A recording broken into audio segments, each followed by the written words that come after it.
What's good, YouTube? CodedProphecy here, back for another video for you guys.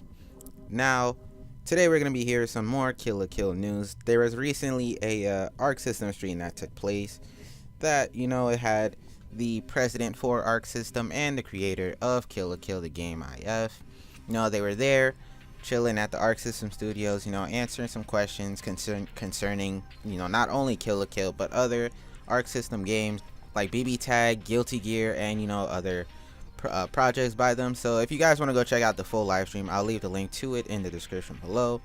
But right now, this video, obviously we're going to be talking about Kill la Kill. Now, while the stream is going on, I was taking some notes, just for the most important things, that I feel, should be interesting at least, or something, because there hasn't really been a lot of news lately for the game, but we are supposed to be getting some in the future. So yeah, but basically I'm just going to be going over the things that I thought were the most important to write down.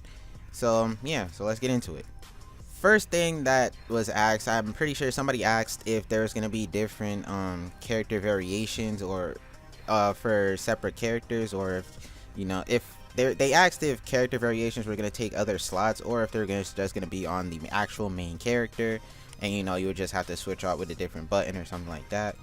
Now they said there's no info on that as of yet, on if they would take up separate slots as of yet, but they would let us know as soon as they get that. I'm guessing that's something they're still trying to work on in terms of like game development and stuff like that, which makes sense, because they did also, someone did ask them if the roster count was going to be how big the roster count was going to be, and while they don't have a specific roster count number as of right now, there is going to be more than that what's announced. So I'm guessing they're going to use like those slots for more original characters rather than different character variations. I don't know though, but that's something I'm just tossing up. But I don't know. I feel like in terms of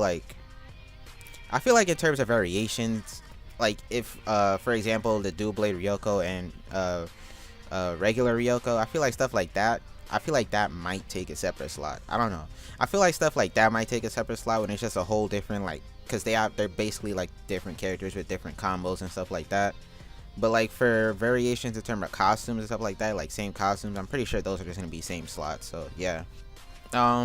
Another thing was somebody asked if they had plans on making Kill la Kill like having a tournament scene or esports support for Kill la Kill, and they responded by saying they would like to see it have a tournament presence or esports support if the chance did arise for it, because obviously Arcsystem being in mainly about fighting games and stuff like that.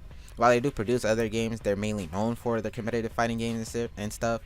They said they would love to see a competitive scene for Kill la Kill, and with all the like competitive, all the esports players that have been backing Kill la Kill, from seeing how in-depth the gameplay of the game is and how much closely to an actual fighting game it feels, like they said that they would love to see it in that type of light with actual tournaments and stuff like that. So who knows, in the future we might actually get like some tournaments and stuff for Kill la Kill if the support for the game is there and people actually like it enough to play it in like a competitive manner, which I feel like, since a lot of people have said it does feel like an actual fighting game, a lot of people are gonna take it up as such, so I'm pretty excited to see that, to be honest, especially for like the channel and stuff like that, knowing how the channel is in terms of like the competitive side of fighting games and stuff. So that's pretty interesting for me to hear. Another thing that somebody asked if Mako was going to be in the game. I know a lot of you have been in the comments, and a lot of people have said that they wanted to see Mako in the game. She's pretty much a fan favorite character. Now, if somebody asked if she was going to be in, the creator of the game, he basically said that he would like to add her in. Now, that's basically, it's not like 100% confirmed, but for the most part, we can pretty much gather that she's most likely going to be in the game, just from fan demand on, and from the fact that he basically said he wanted to put her in anyway. So why would you not put Mako in a Kill la Kill game? Come on now, makes sense. Another thing is, somebody also asked if there's gonna be an English dub. Now, there hasn't been any concrete confirmation, but it's looking like it's like a 95% chance that it's gonna happen, just because like they said there's nothing really stopping them from adding an English dub, and it's literally just a matter of getting the voice actors together. And they also said like if that's on us too, like if we want an English dub, like if they get enough demand from the fan base that to add an English dub, they definitely put it in there, like no question. So, and plus a lot of voice actors from Kill la Kill have stated that they would love to work on the game in terms of voice acting if they did get the chance. So like everything is there. It's literally just, I feel it most likely is like gonna happen, period. You know, it's just gonna happen. One of the big things I feel is a demo. They were asked if there's gonna be a demo playable for like online for like the PlayStation and stuff like that, and they said the demo is planned for the future. There's no concrete news as to when it's gonna be. They're just trying to figure out how it's gonna function, but for right now they do have plans to make a demo for us to play, like a demo slash beta type of thing.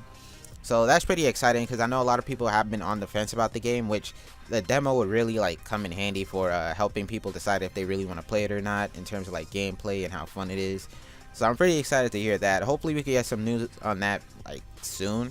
I don't know when the game's coming out. Like they didn't say anything about a release date. I'm pretty sure the game's not going to come out for another couple months, to be honest, with like how news is coming out. So I'm pretty sure we should be getting news pretty soon. But as for the demo, I don't know, maybe in like the next month or so we could expect something about that, which like I said, it would be pretty cool to get a demo just to get hands on with the game, you know. They also said that there's going to be lots of like wherever Arcsystem's having like events, or whenever they're at a tournament, more than likely there's going to be a demo kiosk for Kill la Kill with the recent build of the game. So if you have a tournament near you that that Arcsystem's going to be at, you know, and you want to go play Kill la Kill, go on ahead. It should be there with them. And the final thing that I decided to write down is somebody also asked if there's going to be, if the original composer that made the original music for the Kill la Kill anime, if they were going to be coming back and making the OST for the game. Unfortunately, they're not going to be coming back and making the OST for the game, but some of the original OSTs from the game are going to be some of the original OSTs from the anime are going to be ported into the game, along with a new bunch of tracks for the actual game and the characters. Now they did say that the actual OST in game is really good, like considering like for the characters, like they said they all fit the characters and they all fit the mood of the game really well, which is, you know, is good to hear, because I know a lot of people, you know, did like the original music from the anime, and obviously, you know, when you're making a game like this, people would love to hear the music that they heard when watching the anime. They love to hear it when playing, so that's the thing. Also, there's a couple things that I forgot to write down, but I do want to mention. They also stated that when creating the game, they did take references for the game did come from the Storm franchise. Now that's not in terms of gameplay, but it's mainly in terms of like how the game looks, and like terms of like a 3D sense. They kind of took references from the Storm series to build how the game looks in terms of like movement, and how in terms of like the general feel of the game for the most part. But in terms of gameplay, like I said, the game it literally is going to be its own like original thing in terms of gameplay, but it's not going to be similar to Storm, where it's like one button, all this stuff. Like I know a lot of people don't really like that.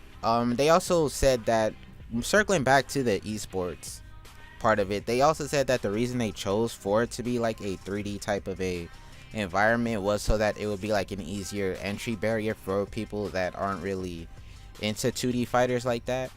But because the game feels like since the game feels like an actual fighting game, like in terms of a 2D sense and stuff like that, it would kind of try and bring, like, hopefully they're hoping that would bring more future people that aren't really into 2D fighters, like, over into like the actual competitive side of like fighting games, 2D fighters like that, because of like the mechanics and everything to the game. Like that's something they're kind of hoping people get out of it, you know. While just playing it, they're also interested to like try to go over to like 2D fighters and like the competitive side and stuff like that. So I feel like that's pretty cool, you know, trying to bring in new people and like introduce them to a whole different side of gaming than they're usually used to, which I give them props for that, because that's something like the FGC is really like a welcoming place in general.